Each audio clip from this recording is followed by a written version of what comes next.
মহাজন বলছেন গৌরঙ্গ বলিতে হবে পুলক শরীর, হরি হরি বদনে নয়নে বহেনের। হরি কথা বদনে উচ্চারণ করবে, হরি নাম করবে, ভক্তি রস আস্বাদন করবে। ভগবত কৃপা লাভ করতে যদি চাও, যদি ভগবানের কৃপা পেতে চাও, তাহলে সবার আগে তোমার ভিতর থেকে লোভ লালসা কামনা বাসনাকে দূর করে দিতে হবে। আমরা মায়ার জীব, সংসারের মধ্যে আবদ্ধ, আমরা মায়াকে ছাড়তে পারি না। যতদিন মায়া আমাদের মধ্যে থাকবে ততদিন চাওয়া পাওয়াও থাকবে, লালসাও থাকবে, সুখ আনন্দ হাসি খুশি ভগবানের কাছে চাইতেই থাকবো। হে ভগবান, হে করুণাময়, সুখ দাও, শান্তি দাও, ভালো রাখো, সুখে রাখো, আর তো কিছু চাই না। কিন্তু যতই ভগবান দিক না কেন,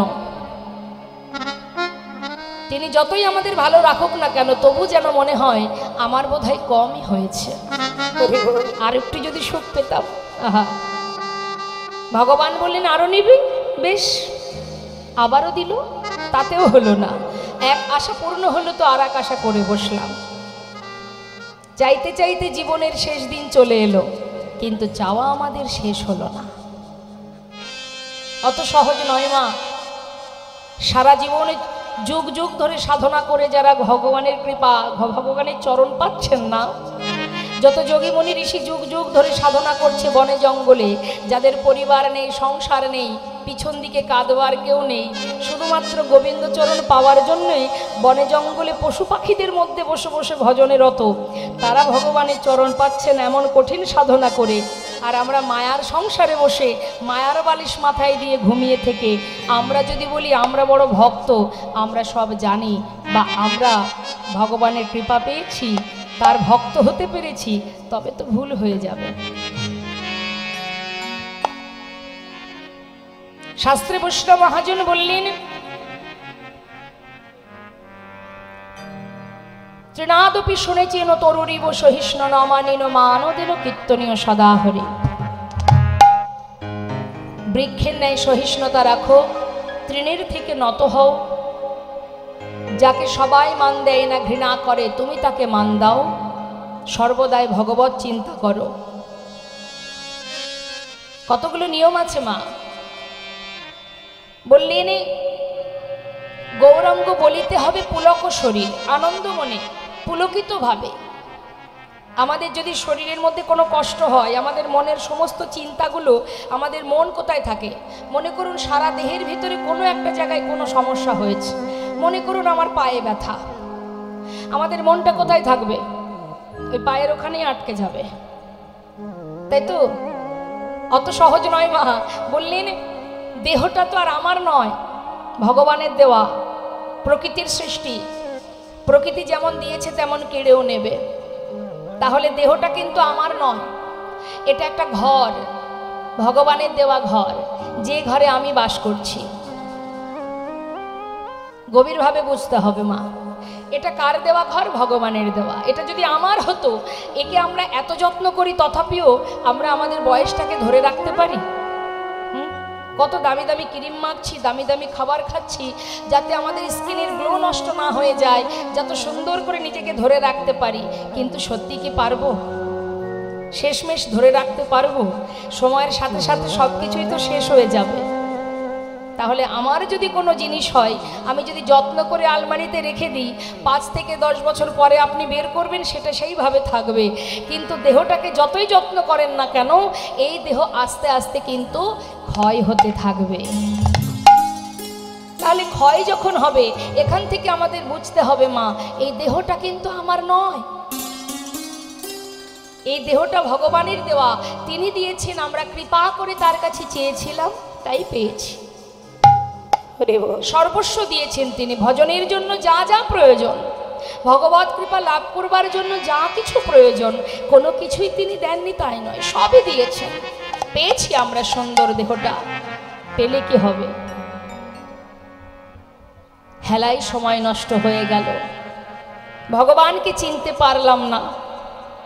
মায়ার সংসারে আবদ্ধ হয়ে যেন এমন একটা ভাব আমরা করি যে ভগবান আমিই ভগবান, আমিই সব, এটা আমার, ওটা আমার, বিষয় আমার, এই পৃথিবীতে যাহা কিছু আছে সবই যদি আমার হতো আমি বোধহয় খুশি হতাম। কিন্তু একবার বিচার করে দেখুন, দেহটাই তো আমার নয়, তাহলে পৃথিবীর কোনো কিছুই আমার নয়। যেদিন চলে যাব দেহটা পড়ে থাকবে, যেখানে এসে পেয়েছি সেখানেই থাকবে পড়ে, আমি চলে যাব। এই অসার দেহ ফেলে রেখে সূক্ষ্ম আত্মাটি বেরিয়ে যাবে। আমরা যখন এসেছিলাম এই দেহে তখনও জানতাম না, যখন চলে যাব তখনও কেউ জানবে না। তাহলে আমি কোথায় মা? কোথায় আমি? এই দেহটা, এটা তো আর আমি নই, এটা আমার। বলি না এটা আমার দেহ, তার মানে কি মা? এটা আমার, আমি নই। হাত দুটি আমার, চোখ দুটি আমার, হ্যাঁ, পা দুটি আমার। বলি না এই চোখ, এই দেহ এটা আমার, এই মুখ আমার, কান আমার, সবই তো আমার। আমি কোথায়? হরি বল। সারা দেহটা কেটে টুকরো টুকরো করে দেওয়া যদি হয় তবুও এর মধ্যে খুঁজে পাবো না যে আমি কোথায় আছি। আমি মানে কি? কি আমি মানে কি? আমি মানে এই যে দাঁড়িয়ে আছি, এখনো দাঁড়িয়ে আছি, এই যে শক্তি, এটা হলো আমি। এই যে আপনাদের মতো সাধুগুরু বৈষ্ণবের সম্মুখে দাঁড়িয়ে দু চোখ ভরে আপনাদেরকে দেখছি, এটা হলো আমি। দেখার শক্তি, বলার শক্তি, শোনার শক্তি, এটাই শুধু আমি। এটা আছে তাই আমি আছি।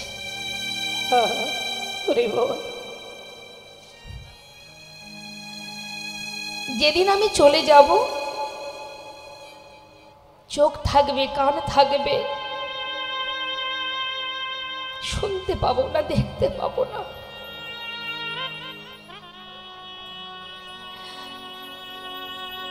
সময় নষ্ট হলো হেলায়, কিন্তু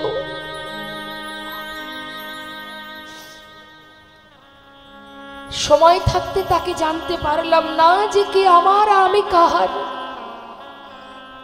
কে আমার আপন, কে পর। শুধু অনিত্য বস্তু, অসার বস্তু জড়িয়ে ধরে আপন জনকে ভুলে গিয়ে প্রভুর চরণের দাস না হয়ে সবাই মায়ার দাস হয়ে বসে রইলাম।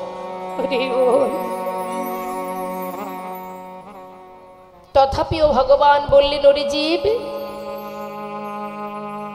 একবার কৃষ্ণ নামে যত পাপ হরে, জীবের সাধ্য নেই জীব তত পাপ করে। সারা জীবনে যদি আমাকে নাও ডাকিস তাতে কোনো দুঃখ নেই। কখনো কোনো দিন হাজার ভুলের পরেও যদি তোর ভুল ভেঙে যায়, ডাকার মতো যদি একবার আমায় ডাকতে পারিস, তোর ডাক যদি আমার কর্ণে পৌঁছায়, আমি যুগে যুগে তোর চরণে দাস হয়ে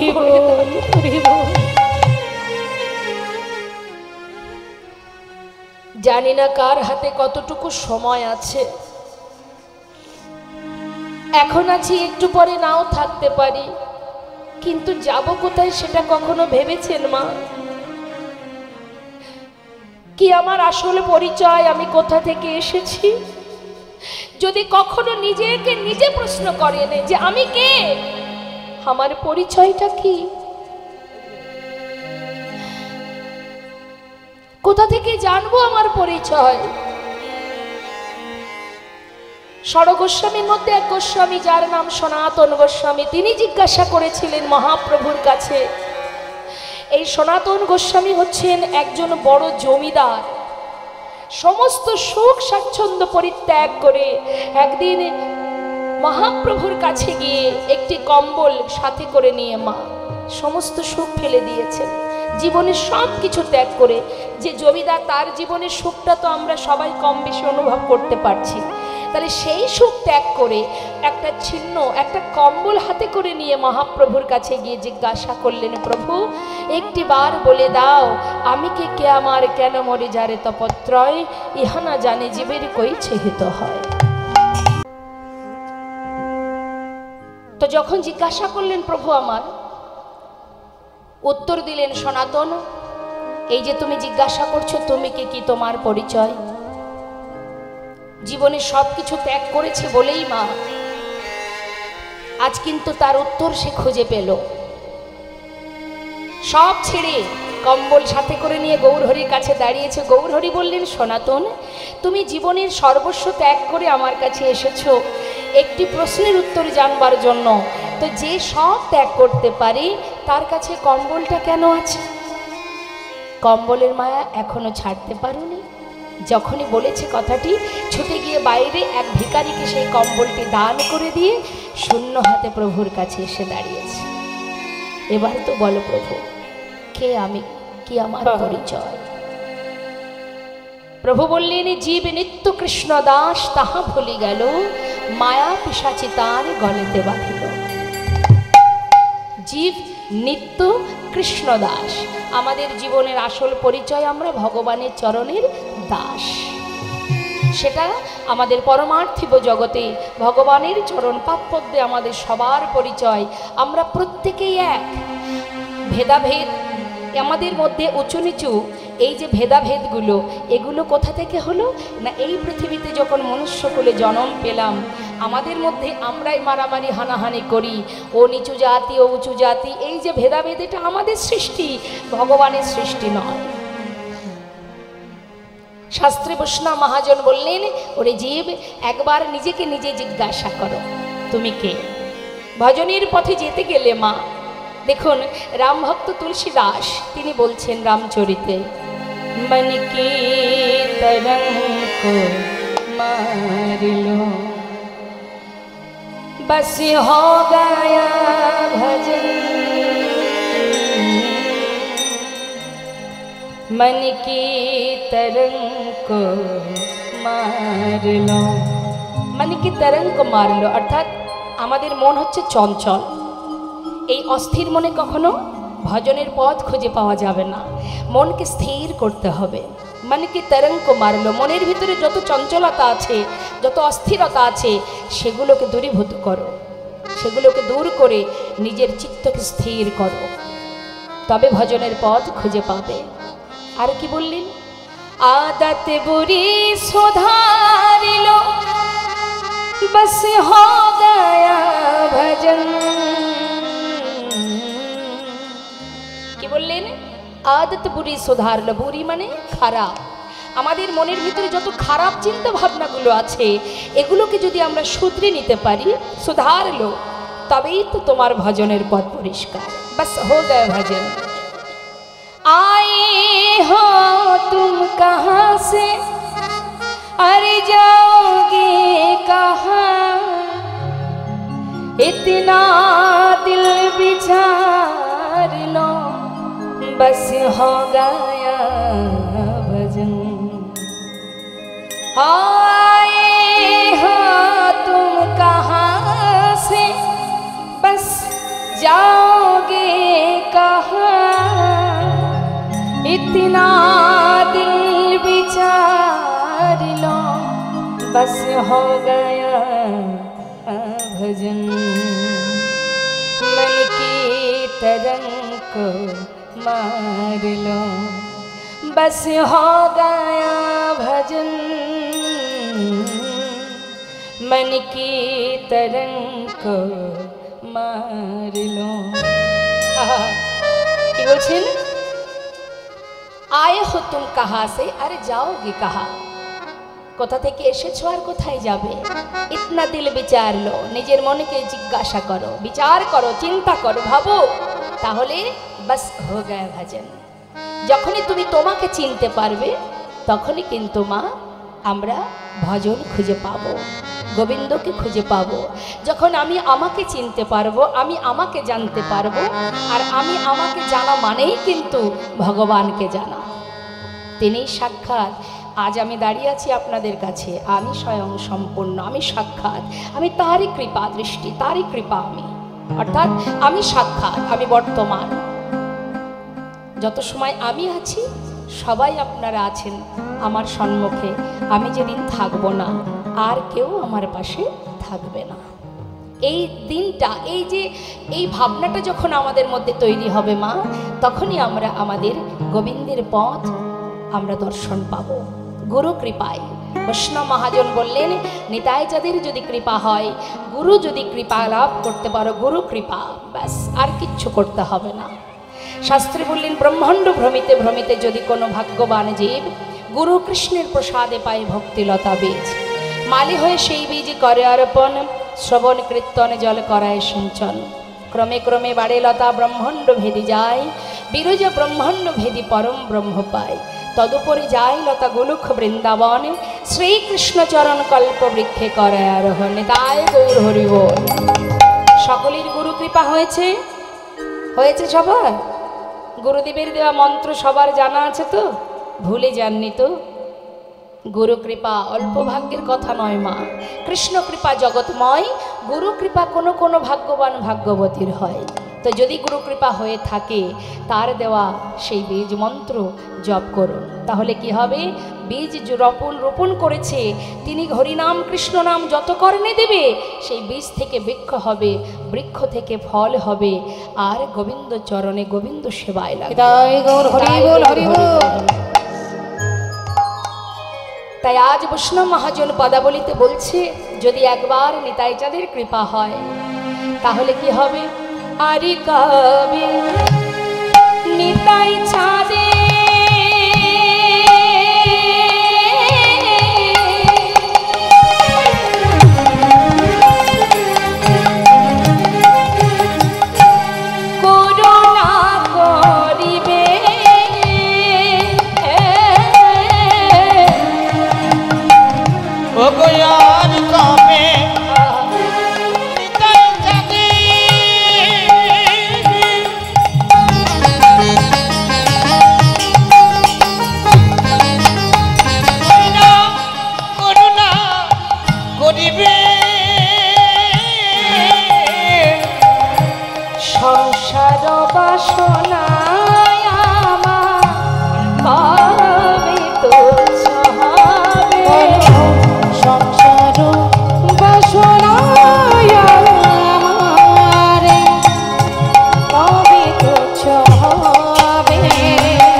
মহাজন লীলার পাশে দাঁড়িয়ে বললেন, দেখো দেখো, সময় করিয়া পথটি ধরিয়া যেবা চলে দ্রুত গতি, সময়ের শেষে অনায়াসে সে যেন চলে যায় আপন বাসতে।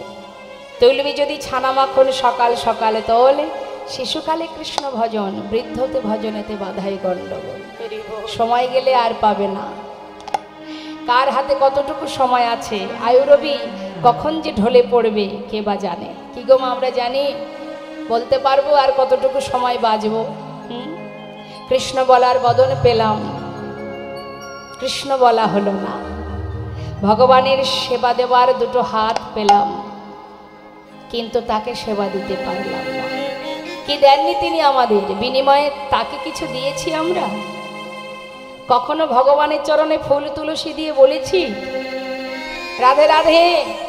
ভগবানের চরণে ফুল তুলসী দিয়ে কখনো বলেছি তুমি যেখানে আছো সুখে থাকো, ভালো থাকো? না, শুধু বলেছি দিয়ে যাও, দিয়ে যাও, দিয়ে যাও। আহা, ভগবান মৃদু মৃদু হাসে আর ভক্তের মনোবাঞ্ছা পূর্ণ করে থাকেন। বাঞ্ছা কল্পতরু। তাই এক ভক্তের কথা ছোট করে একটু গাইব মা। কি বলছে? রজনীকান্ত সেনের 2 লাইন আমি গাইব, তারই গাওয়া একটি গান। আমি অকৃতি অধম বলে তো কিছু কম করে মরে দাওনি। যা দিয়েছ তারি অযোগ্য ভাবিয়া, কেড়েও তো কিছু নাওনি। আমি অকৃতি অধম বলে তো কিছু কম করে মরে দাওনি।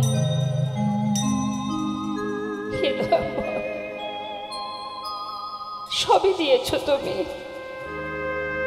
কিন্তু এই অধম সবই পেল তোমার দেওয়া কৃপা। দশেন্দ্র ষড়রিপু, সেবা দেওয়ার হাত, বদনে হরি কথা বলবার শক্তি, কিন্তু পেয়েও অবহেলা করলাম। এতটাই অবহেলা হলো, তথাপিও তুমি কেড়ে নাওনি আমার জীবন থেকে কিছু। তব আশিস কুসুম ধরি নাই শিরে, পায়ে দোলে গেছি চাহিলাই ফিরে, তবু দয়া করে হে করুণাময়, তোমার কৃপা পেলাম বটে, কিন্তু তোমার সেই বাণী, তোমার কৃপা, তোমার আশীর্বাদ সবই পেয়েও নিজের পায়ে মারিয়ে চলে গেলাম। তবু দয়া করে কেবল দিয়েছ প্রতিদান, কিছু চাওনি। হরি বল, হরি বল। আমি ছুটিয়া বেড়াই, জানি না কি আসে, সুধা পান করে মরি যে পিয়াসে। মাগো, সারা জীবন শুধু আশার পিছনে ছুটে বেড়ালাম। তিনি এত দিলেন তথাপিও চেয়ে যায়, জানি না কোন আশায় ছুটে বেড়ায়। আমি ছুটিয়া বেড়াই, জানি না কি আসে, সুধা পান করে মরি যে পিয়াসে, তবু যা চাই সকলি দিয়েছ, তুমি তো কিছু পাওনি। তুমি রাখিতে চাহ গো বাঁধনে আটিয়া, শতবার যায় বাঁধন রে বোন।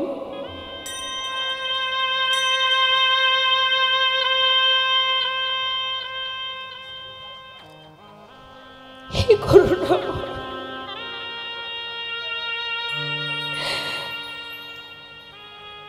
কতবার নিজের কৃপার দুটি হাত বাড়িয়েছ আমার পানে, যতবার ডেকেছ তুমি, যতবার কৃপা করেছ আমায়, তোমাকে তুচ্ছ করেছি আমি। তুমি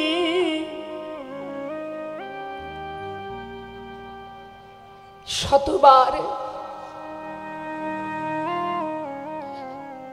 যতবার আমাকে ধরবার চেষ্টা করেছ ততবার বাঁধন কেটে গেছে। রাখিতে চাহ গো বাঁধনে আটিয়া, শতবার যায় বাঁধন কাটিয়া।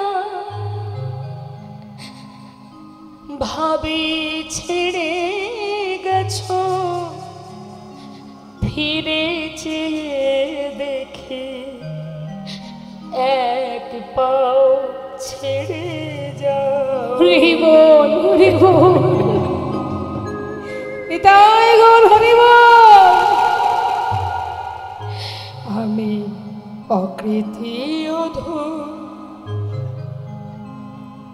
বলে তো তুমি কম করে মরে দাওনি।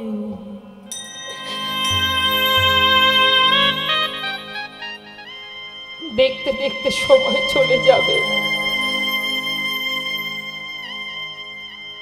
শেষের দিন যখন আসবে মা,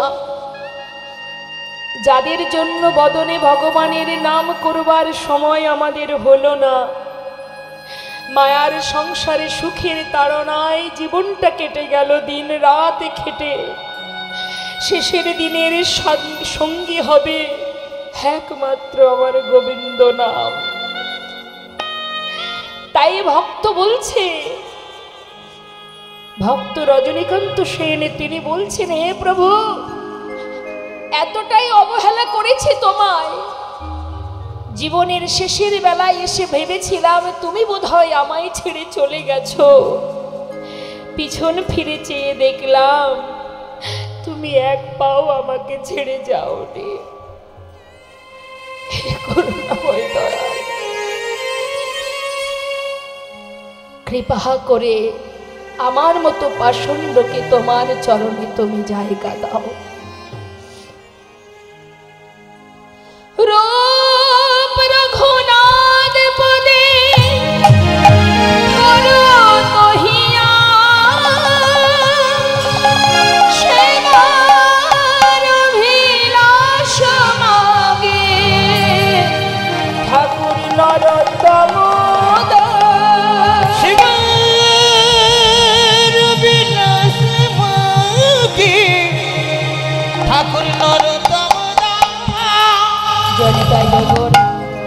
এত সময় আমরা গৌরচন্দ্রিকার মধ্যে ছিলাম। ঠাকুর নরোত্তম দাসের একটি পদের মাধ্যম দিয়ে এবার আমরা চলে যাব সবাই মিলে লীলা কথায়। আস্বাদনের বিষয় গৌরহরির সঙ্গে তার ভক্তের মিলন।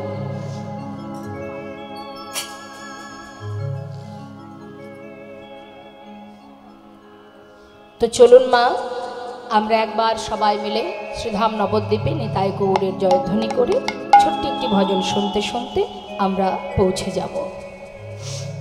হনিতা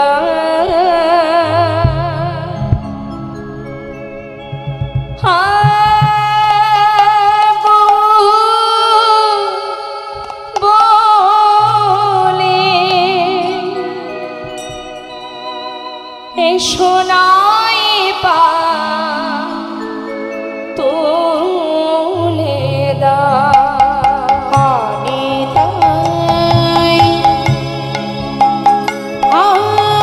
আগর বলে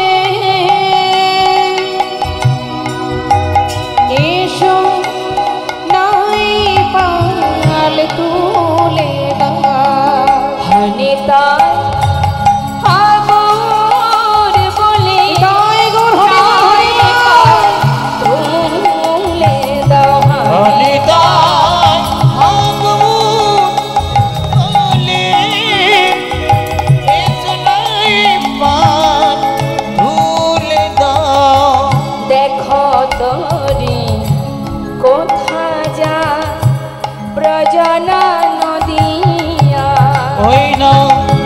দেখো তোরি কোথায় যায় বোঝনা নদিয়া দেখো তোরি কোথায় যায় ব্রজনা নদিয়া দেখো তোরি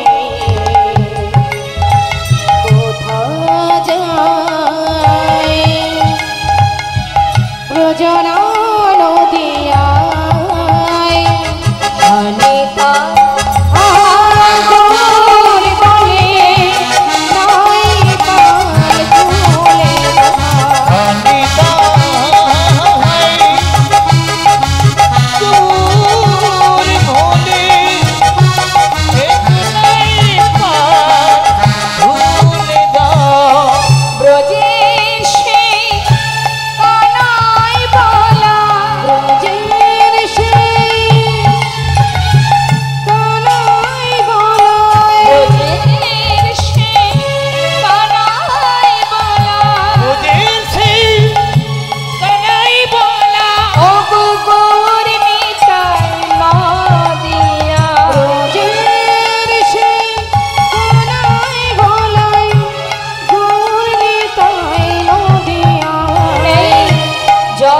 জানা উদ্ধারিতে ঘরে ঘরে নাম বিনা ব্রাহ্মণ আবার চণ্ডাল সবার হাত ধরে পার করে সোনারি নদিয়া সোনারি নদিয়া সোনারি নদিয়া হনিতা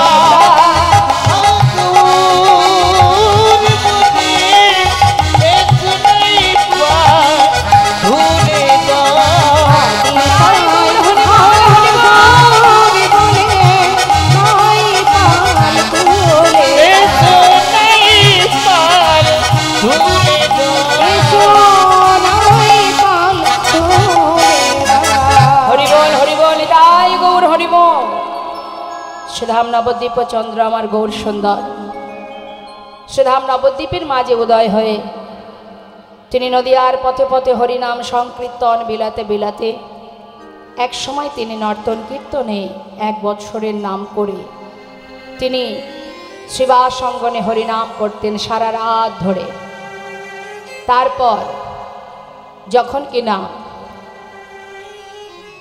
মা বিষ্ণুপ্রিয়ার সঙ্গে শুভ বিবাহ সম্পন্ন হয় তখন মা বিষ্ণুপ্রিয়ার বয়স 13 বৎসর। 2 বৎসর ছিলেন মহাপ্রভুর সঙ্গে গৌর হরির সঙ্গে। 15 বৎসর যখন বয়স মা বিষ্ণুপ্রিয়ার সেই বয়সে মানে 2টি বছর ছিলেন মা বিষ্ণুপ্রিয়ার সাথে। তারপরে 15 বৎসর বয়সে বিষ্ণুপ্রিয়া মা আমার প্রভুকে হারান, অর্থাৎ 24 বৎসর বয়সে গৌরহরি সন্ন্যাস ধর্ম গ্রহণ করে তিনি চলে যান বৃন্দাবনের পথে। কিন্তু যাবার সময় পথের মাঝখান থেকে নিতাই চাঁদ তাকে গৌরহরিকে আবার তাকে ধরে শান্তিপুরে অদ্বৈত আচার্য প্রভুর গৃহে মায়ের সঙ্গে মিলন করান। মা দেখছেন কি যে তার নিমাই সন্ন্যাসী হয়ে গেছে। তাই মা দেখছেন ছেলে যখন সন্ন্যাসী হয়ে গেছে তাকে তো আর ঘরে বেঁধে রাখা সম্ভব নয়।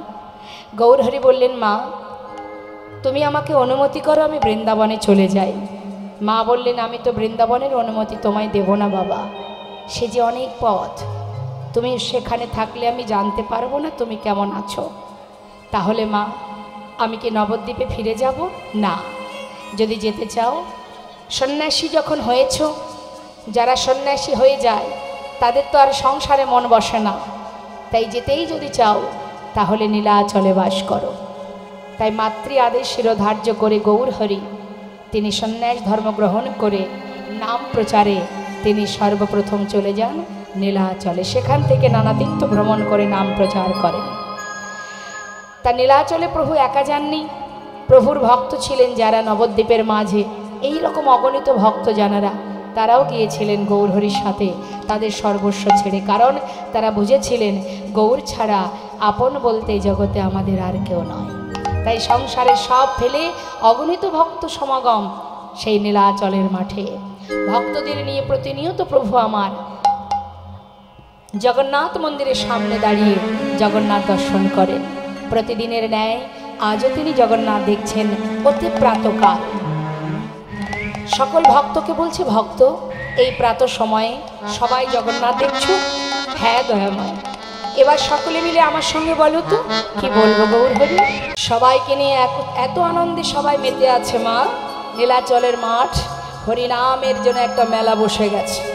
এত আনন্দ এত আনন্দ, হঠাৎ তিনি দেখতে পেলেন তার এক ভক্ত দূরে দাঁড়িয়ে গৌরহরির দিকে চেয়েছে, অঝরে নয়নবাড়ি বরিশন করছে আর প্রভুর দিকে চেয়েছে হরিনাম করছে। গৌরহরি দূর থেকে অন্তর্যামী তো মা, তিনি তো অন্তরে সবই জানতে পারেন। আমাদের সকলের চোখের ফাঁকি আমরা দিতে পারি, কিন্তু তার চোখের ফাঁকি কি করে দেব? তিনি তো সবার মধ্যে বিরাজমান। তিনি আছেন আমাদের যে সূক্ষ্ম আত্মা পরমাত্মা, যিনি তিনিই তো ভগবান। তিনি আমাদের মধ্যে বসে আছেন, আর আছেন বলেই আমরা সবার ফাঁকি দিতে পারবো। কিন্তু সেই ফাঁকির পরবর্তী যে যন্ত্রণা, যে কষ্ট, সেটা কিন্তু ভোগ করবার জন্য তৈরি থাকতে হবে। তার প্রমাণ শ্রীধাম নবদ্বীপে চাপাল গোপাল, যে কিনা ভবানী মায়ের পূজার শয্যা নিয়ে রাত্রের অন্ধকারে শ্রীবাসের অঙ্গনের সম্মুখে ভবানী মায়ের পূজার শয্যা নিয়ে এমনভাবে কুকর্ম করেছিল, ছাগ মুন্ডু দরজায় ঝুলিয়ে রেখে মদের ভাণ্ড ভেঙে আতপ তণ্ডুল চন্দন জবা সব ছড়িয়ে ছিটে রেখেছিলেন। কেন? তোমার ঘরে নিমাই কীর্তন করে, হরিনাম করে, ওই নাম ওই হরিনাম বন্ধ করব। কেন? এগুলো দেখে যেন সকালবেলা বৈষ্ণবগণ বলতে পারে যে এর বাড়িতে হরিনাম হয় নাকি কুকর্ম হয়। মদের ভাণ্ড ভেঙে টুকরো টুকরো করে ছড়িয়ে রেখেছিলেন মা। কেউ তো জানতে পারেনি, রাতের অন্ধকারে করেছিল, তো ভেবেছিল আমি এমন কাজ করলাম, কেউ জানতে পারলো না। হ্যাঁ, মহৎ কাজ করেছি আমি। কিন্তু একটা কথা জেনে রাখবেন, যে যেমন কর্ম করবেন তার জন্য যে ফল, সেটা সুকর্ম হলে সুফল, কুকর্ম হলে কুফল। তো ফলের অপেক্ষায় থাকতেই হবে মা, আজ না হোক কাল। মানুষের কাছে হয়তো আপনি সাজা পাবেন না, ভগবানের কাছে সাজা পাওয়ার জন্য তৈরি থাকতে হবে। সে আপনাকে সাজা দেবেই দেবে, আর যখন তিনি সাজা দেবেন সে যে কতটা যন্ত্রণাদায়ক সেটা মানুষ দিলে কম হয়ে যাবে। পেতেই হবে মা, এটা সত্য। অপরাধ অপরাধী, তাই যেমনভাবেই করো না কেন, জেনে বুঝেই করো আর না বুঝেই করো। আজ দূর থেকে দাঁড়িয়ে দাঁড়িয়ে কৃষ্ণ কথা শ্রবণ করছে, কাঁদছে, অন্তর্যামী জানতে পেরে কাছে গিয়ে দাঁড়ালেন। কি চাই তোমার? কে তুমি? পরিচয় দাও। জিজ্ঞাসা করছে, তুমি কোথা থেকে এসেছো, নাম কি? গৌরহরিকে দর্শন করে নিজেকে আর স্থির রাখতে পারছে না। দয়াময়, আমার নাম গোবিন্দ ঘোষ। আমার দাদার নাম বাসুদেব ঘোষ, আমার ভাইয়ের নাম মাধব ঘোষ। আমি অগ্রদ্বীপ থেকে এসেছি। কার কাছে এসেছো? তোমার কাছে। কেন? আমি তোমার সঙ্গী হতে চাই। সে কি আমার সঙ্গী হবে? কেন হঠাৎ এই বাসনা? শোনো, যে আমার সঙ্গী হয় তাকে কিন্তু অনেক কষ্ট পেতে হবে। দেখছো না, পথে পথে ঘুরি হরি নাম করে বেড়ায়। আমার সাথী হলে তো তাকে এইভাবে কষ্ট পেতে হবে। হ্যাঁ, তার থেকে ঘরে ছিলে, ঘুমাচ্ছিলে, বেশ তো ছিলে ভালো, খাচ্ছ ঘুমাচ্ছ, দিন কাটাচ্ছ, কি তাই তো? তার থেকে কষ্ট পাওয়ার দরকার আছে কি? কি গো মা, এটাই তো ভালো, আনন্দের দিন, সুখের দিন, সংসারে এসে ঘরে ঘুমাবো। কত আনন্দ না? এসে ঘরে ঘুমাবো, ভালো ভালো খাবো, ভালো জায়গায় ঘুরবো, ভালো পোশাক পরবো, এটাই তো আমরা কামনা করি, করি না? কেউ যদি বলে সংসার ছেড়ে দাও, দিয়ে চলো আশ্রম মঠ মন্দিরে পড়ে থাকতে হবে, যাবে কেউ? আমরা তো মায়ার জীব, মাথা খারাপ, কত সুন্দর সুখের সংসার আমার, কেন সেখানে যাব? অত সহজ? কষ্ট তো করতেই হবে। গোবিন্দ ঘোষ বললেন, প্রভু আমি তোমার সঙ্গী হবে এটাই যথেষ্ট, আমাকে তুমি ফিরিয়ে দিও না। আমি তোমার কাছে এসেছি, তোমার সঙ্গী হতে চাই। তাতে আর দুঃখ কষ্ট কিসের? আমার সঙ্গী হলে জীবনে কষ্ট এলে সহ্য করতে পারবে, দুঃখ এলে সইতে পারবে। কি যে বলো না তুমি প্রভু, তোমার সঙ্গী হব, এতে আর দুঃখ কষ্ট কেন? আহা, এই হচ্ছে ত্যাগ মা। যা দেবে তুমি, সুখে রাখলেও আমি সুখী, দুঃখে রাখলেও আমি সুখী, যেমন ভাবে রাখবে আমি তাতেই খুশি। এটাই হচ্ছে ভক্তের চাওয়া। তোমার সুখেই আমি সুখী, তোমার দুঃখেই আমি দুঃখী। জয় নিতাই। যারা ভগবানকে ভালোবাসে মা, তাদের এইভাবেই কষ্ট পেতে হয়, এইভাবেই যন্ত্রণা পেতে হয়। মহাপ্রভু যখন চলে যান, মা বিষ্ণুপ্রিয়ার তখন বয়স মাত্র 15 বৎসর। এই 15 বৎসর থেকে যতদিনই তিনি ছিলেন, ততদিন একটা ঘরের মধ্যে নিজেকে বেঁধে রেখেছিলেন। কেন জানেন? শান্তিপুরী অদ্বৈত আচার্যের গৃহে যখন মহাপ্রভু আসেন, মা সচিমায়ের সঙ্গে দেখা হয়, সবাই গিয়েছিল নবদ্বীপের মাঝে, নবদ্বীপের সমস্ত ভক্ত গিয়েছিলেন শান্তিপুরে গৌরহরির সঙ্গে দেখা করতে, কিন্তু মা বিষ্ণুপ্রিয়ার যাওয়া হয়নি, কারণ তিনি হচ্ছেন গৌরহরির সহধর্মিণী। তাই মা বিষ্ণুপ্রিয়ার মনের দুঃখ, যে বদন দেখলে আমার প্রভুর ধর্মের বিঘ্ন ঘটে যায়। সবাই, সমস্ত নদেবাসী, সমস্ত জগৎবাসী গেল প্রভুকে দেখতে, আর আমার প্রভুকে আমি দেখতে পেলাম না। তাই যার বদন দেখলে ধর্মের বিঘ্ন ঘটে যায়, সেই বদন আমি আর কাউকে দেখাবো না। 4 দেওয়ালের মধ্যে বাঁধা ছিলেন মা। প্রতিটা মুহূর্ত মুখে শুধুমাত্র জপ করতেন, গৌর গৌর গৌর, গৌর হরির নাম জপ করতেন, গৌর গৌর বলতেন, আর একটা করে তন্ডুল আলাদা করে রাখতেন, একটা করে চাল আলাদা করে রাখতেন। সারাদিন পরে যতটুকু তন্ডুল হতো সেটাকে সিদ্ধ করে, লবণ ছাড়া সেই সিদ্ধ, সেই তন্ডুল, সেই অন্ন সচিমাকে দিতেন। বাড়ির যে কাজের লোক ছিল, ঈশান, পৌরাণিক ভৃত্য ঈশান, তাকে দিতেন। অবশেষে যেটুকু থাকতো কোনো রকমে নিজে আহার করত। কেন?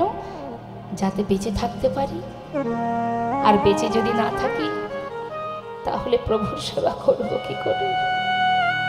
কত কঠিন ভজন ভাবুন মা। আর আমরা জীবনে একটু কষ্ট পেলে ভগবানকে আর সেবাও দিই না। অনেক বাড়িতে আছে, কিছু কিছু বাড়িতে আছে নকুল দানা দেয়, কোনো বাড়িতে আবার ভগবানকে মনের যা ইচ্ছা হয় সেবা দেয়, ক্ষীর স্বর্ণ নিমাখন দেয়।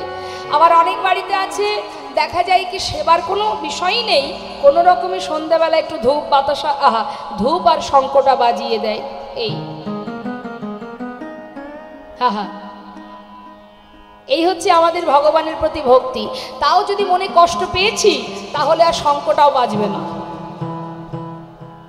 তার মানে আমরা ভগবানকে ভালোবাসি শুধুমাত্র এই পার্থিব জগতের সুখের জন্য, ভগবানকে পাওয়ার জন্য নয়। কিন্তু জেনে রাখবেন মা, আপনকে পরকে সেটা বোঝার বয়সটাই আমাদের চলে যাচ্ছে। শাস্ত্রে বললেন, কি বলছেন? আপন আপন করছো যারে সে তো আপন নয়, দিল ফুরালে বুঝবে আপন যে পর হয়। সেই দিন বুঝবে। কোন দিন? তোমার সোনার অঙ্গ হবে ভঙ্গুরে,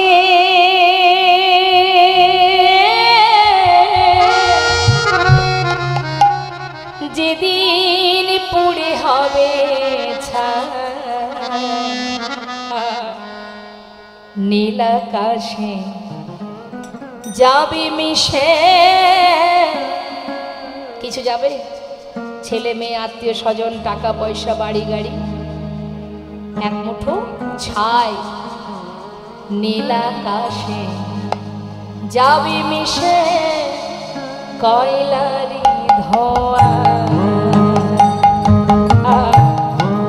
নীল আকাশে যাবি মিশে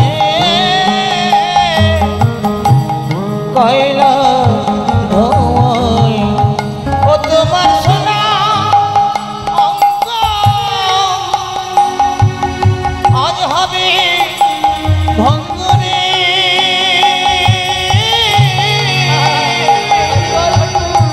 যেদিন পুরে হবি ছায় নীল আকাশে যাবি মিশে কয়লা ধোঁয়ায়। সেদিন নীল আকাশে যাবি মিশে কয়লা ধোঁয়ায়। জ্বালবে আগুন খুঁজে খুঁজে, মারবে বাড়ি হাড়ের গিঠে রে। জ্বালবে আগুন খুঁজে খুঁজে,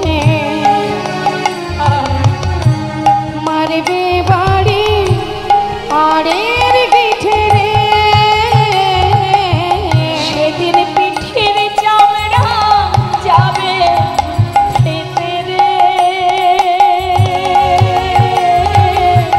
সেদিন পিঠের চামড়া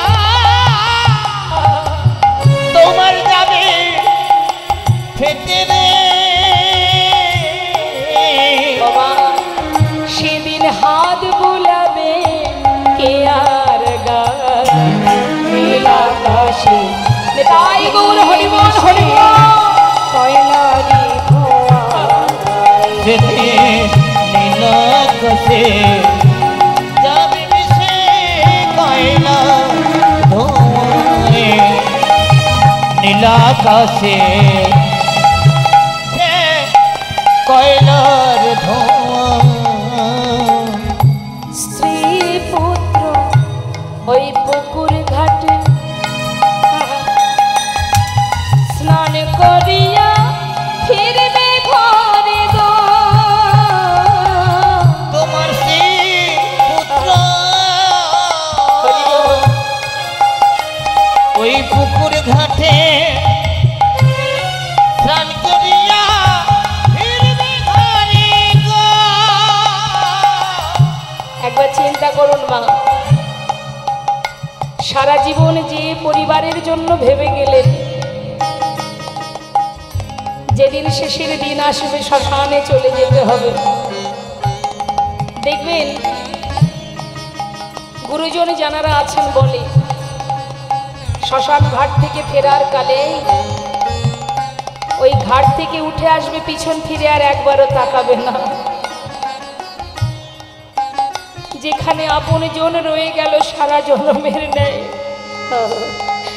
যে মানুষটি নিজের কথা না ভেবে সারা জীবন আমাদের কথা ভেবে গেল, তাকে চিরতরে রেখে বিদায় নেবার কালে বলে দিল, ওইদিকে আর চেয়েও না।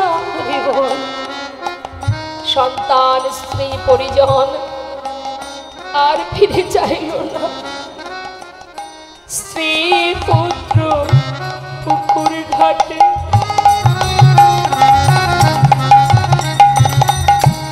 স্নান করিয়া ফিরবে ঘরে গো।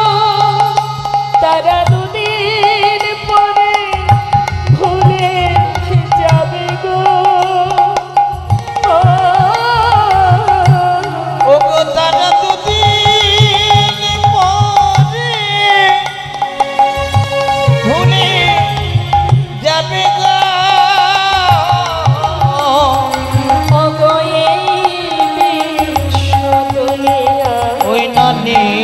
জয় গৌর হরি বল, গৌর হরি বল, হরি বল। নীল আকাশে